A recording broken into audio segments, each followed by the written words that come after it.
yung aking pamamaraan ng pagtanggal nitong pox, foul o yung bulutong ng ating mga alagang manok. Yan, makikita nyo yan oh. Kaya ito nagkakameron ng ganyang bulutong mga kabayan ay pag sila ay magsama-sama sa kulungan at maliit yung kulungan, sila ay nagtutukaan, nag-aaway-away.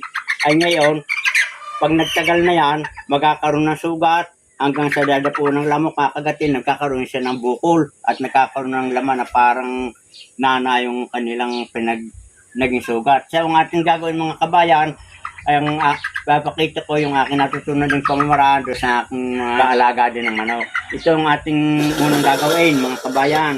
Ito yung sabon, kahit anong klaseng sabon ay ating tutunawit, ating ipapahid dito sa ano ng manok, sa kanyang may mga bulutong.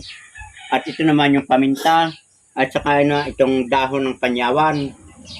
Yan, ito yung makabuhay.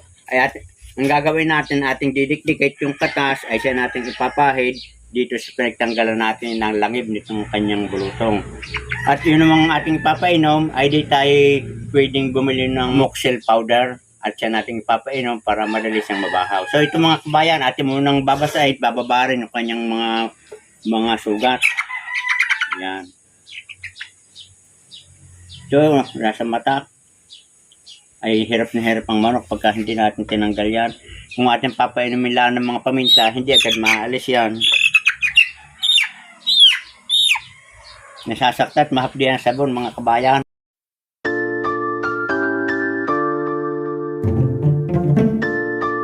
So yan, natin lang tatanggalin.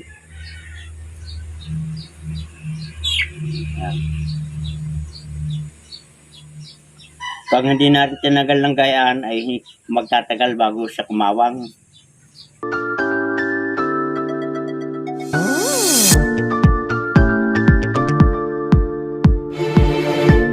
Ito mga kabayan, matapos na rin matanggal na itong mga lagib na ito sa kanyang bulutong, ito yan. Ating hinugasan ng tubig dahil yung sabon na ibinabad natin ay mahapdi. Ngayon, yung ating gagawin naman, ako ay nagdikdik nitong panyawan o tatawag natin makabuhay. Yung katas nito siya nating papahid.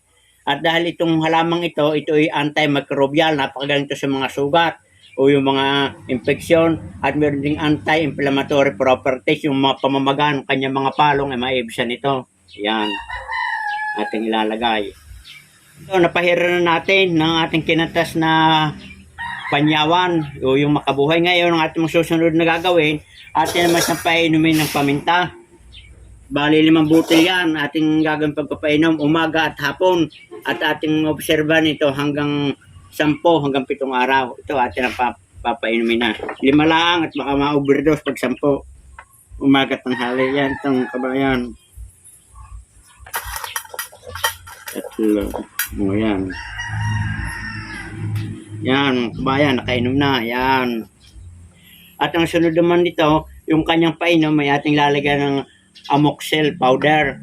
At yan, siya niyang iinumin para madaling mabahaw at hindi na magkaroon ng infeksyon o pamamaga yung kanyang palong. Pagkatapos natin, mga kabayan, malagyan ng katas ng makabuhay at ating nalinisan yung manok, ito naman yung ating painom. Itong powder na ito yung Remoxil powder. At ito naman, may mabibili kayo available sa mga agricultural supply. Mabibili natin ito sa shake ng 150 grams, 105 grams. Yung 5 grams, katulad itong tinimpla nito, ay doon yung tutunawin sa 1 galong tubig. Ngayon naman, arika konti man yung aking manok, yung laang, ay ginawa ko lang na 1.5 liters aking paghahati-hatiin natin. Ito, ating ilalagay dito, siya natin ipainom doon sa ating ginamot na may bulutong na manok. Tama na muna itong maghapot. Ari naman, pwede pa nating gamitin at may takip naman. Yan. Ang pamamaraan naman ng kabayan ng paggamit nito, katulad ng pinakita ko, sisiw pa, ay 3 to 5 days ang ating gagawin pagpapainom dito. At yung paminta nating sinusubo na 5 ng 5 butil, yun ay gayon din. 3 to 5 days nating susubuan ng butil ng paminta ng umaga at hapon.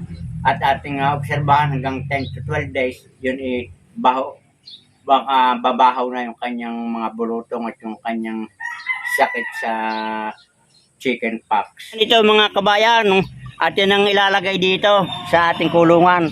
at ating panutukay na rin. At yun naman yung ating Remoxil powder. Bahala na siyang uminom pagkatapos kumain. Karaan na 10 araw. Ito yung ating inalsan bulutong. 10 days. Maganda na ang kanyang balong at sariwa na. Pero may pilit pa siya, oh. Dito sa dulo, ito yung pinagkuha na ng bulutong. Yan. So, ganyan lang po. Yung pamamaraan, gawin nyo yung aking ginawa. Dito, napakaganda. At yung resulta, yan. Yan ibali 6 na magkakapatid. Papainumin ulit ito. Bahala na silang uminom dyan. Ito yung ating Remoxil powder. Yan, at yan, ito. Yan yung antimicrobial. So yan mga kabayan, ganyan lamang yung pagtatanggal natin ng pamamaraan ng bulutong ng ating alagang mga manok para tayo hindi na lumalapa. At pag lumala na yan, napakahirap na. Pag malalaki na ang bukol niyan, ang kailangan natin atin ang gigawain ng trade.